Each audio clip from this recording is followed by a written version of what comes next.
Olá, estudante, tudo bem? Sou o professor Rogério, da equipe de Geografia aqui do curso ESAG. Estou aqui hoje para a gente conversar sobre um dos temas de Geografia, um dos que mais aparecem nos vestibulares, que é o tema população. População sempre é um tema recorrente aí nas provas, certo? Bom, uma parte específica de população, demografia, são as teorias demográficas.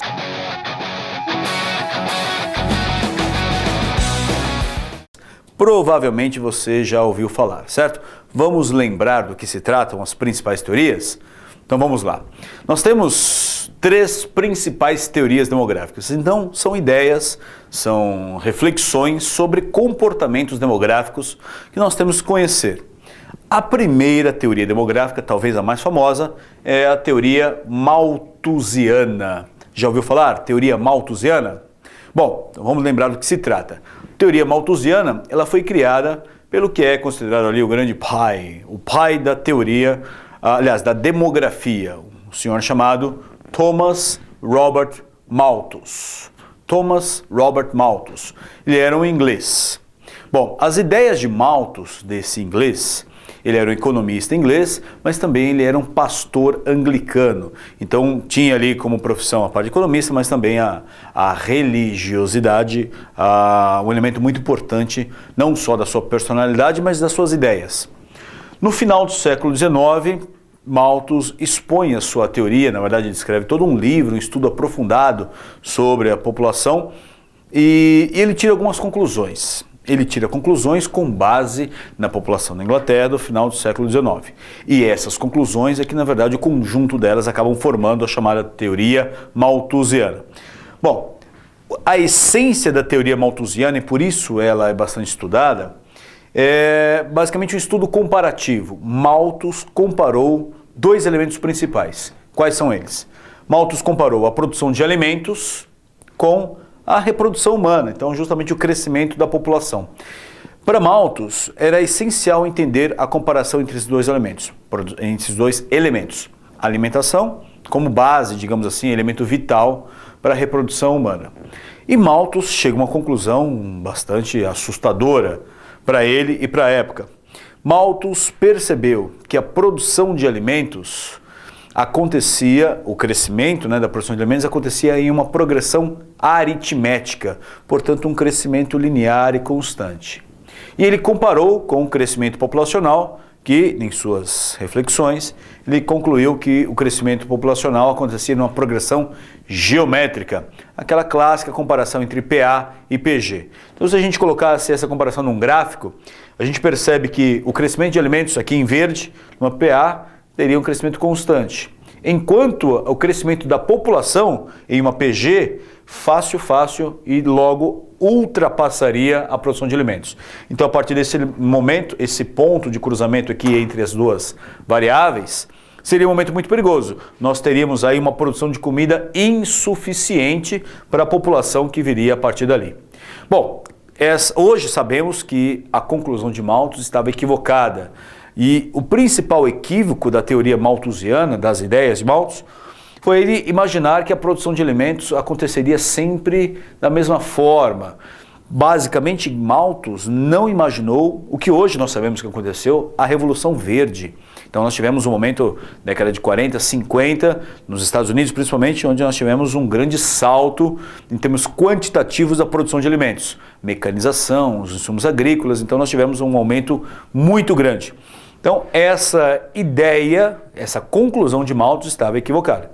Mas ela serviu como inspiração para outra teoria. Então ela é importante, ela cai em várias questões de vestibular, justamente porque foi o primeiro estudo mais aprofundado sobre população. A segunda teoria, essa sim mais atualizada, a teoria neomalthusiana. Neomalthusiana, o prefixo neo pressupõe novo, uma nova teoria malthusiana, uma releitura da teoria de Malthus. O que diz essa teoria neomalthusiana? Bom, ela é mais recente. Basicamente, as ideias que hoje conhecemos como teoria neomalthusiana, ela vem aí a partir da Segunda Guerra Mundial, pós-Segunda Guerra Mundial. Então, a Segunda Guerra termina em 45, todo esse período aí pós segunda metade da década de 40, década de 50.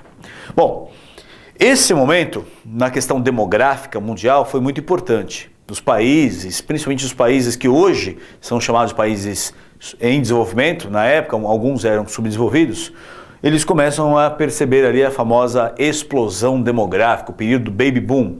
Na verdade, um conjunto grande de países estava experimentando esse momento aí, né? Toda a euforia do pós-Segunda Guerra. A explosão demográfica, como o nome pressupõe, um aumento muito grande do crescimento populacional. E, basicamente, essa explosão demográfica inspirou essa teoria neomalthusiana. Essa teoria, ela tenta relacionar as causas da pobreza, da miséria no mundo, por que muitas pessoas no mundo passavam fome, passavam privações sociais terríveis, e relacionar isso com o crescimento da população. E a conclusão da teoria neomalthusiana é muito fria, muito direta. Diz o seguinte: a causa da miséria é a elevada natalidade. A conclusão da teoria, a ideia defendida por ela é essa.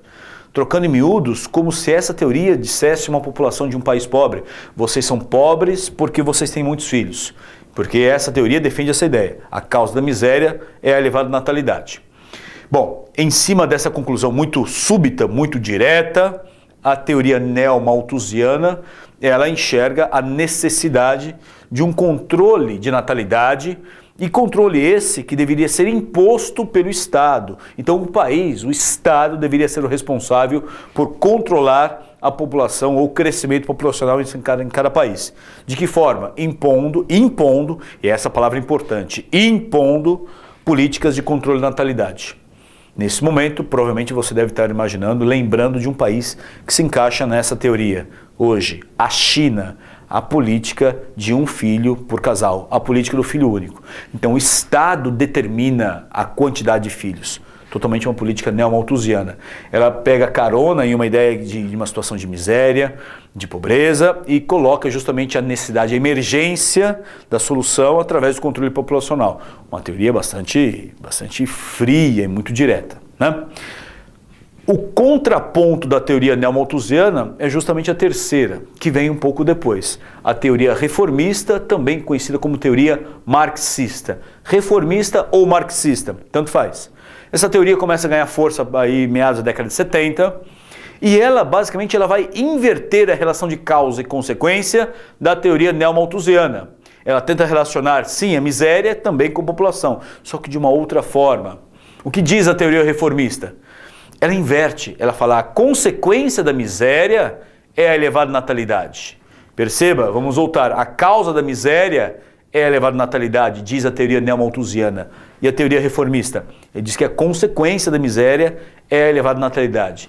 Naquela comparação que nós já fizemos, então imagina alguém que defende a teoria reformista dizendo para alguém de país pobre: olha, você é pobre em função aí de você ter muitos filhos, justamente é uma consequência, a consequência da miséria, e não uma causa. Você percebe a diferença? Não é que você é pobre porque você tem muitos filhos, você tem muitos filhos pelo fato de você ser pobre. Então a elevada natalidade aqui é justamente uma consequência que viria em função dessa situação de miséria. Essa inversão de causa e consequência é fundamental para a conclusão. O que diz aí no final da teoria reformista em relação ao que deve ser feito, portanto, para se controlar a população? O Estado, ele não deve impor quantos filhos um casal deve ter, mas sim, ele deve investir em áreas sociais, as áreas sociais básicas, educação e saúde principalmente. Ou seja, o acesso à informação, nesse caso educação, e o acesso básico ao serviço de saúde, levaria a população do país de uma forma natural, de uma forma totalmente voluntária, a aderir ao planejamento familiar. Mas o planejamento familiar viria naturalmente como consequência do acesso à saúde e à educação. Você percebe como é uma visão muito mais humanista, a teoria reformista, marxista, que justamente ele enxerga uma relação invertida de causa e consequência.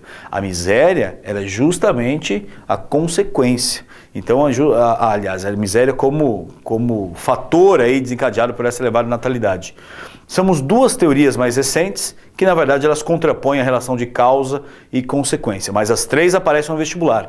A teoria malthusiana, a que inicia todo esse trabalho, a neomalthusiana, que faz toda essa releitura da teoria malthusiana, e a mais recente reformista ou marxista, uma teoria de uma visão mais humanitária, que tem uma outra análise sobre esse comportamento da população mundial, da demografia.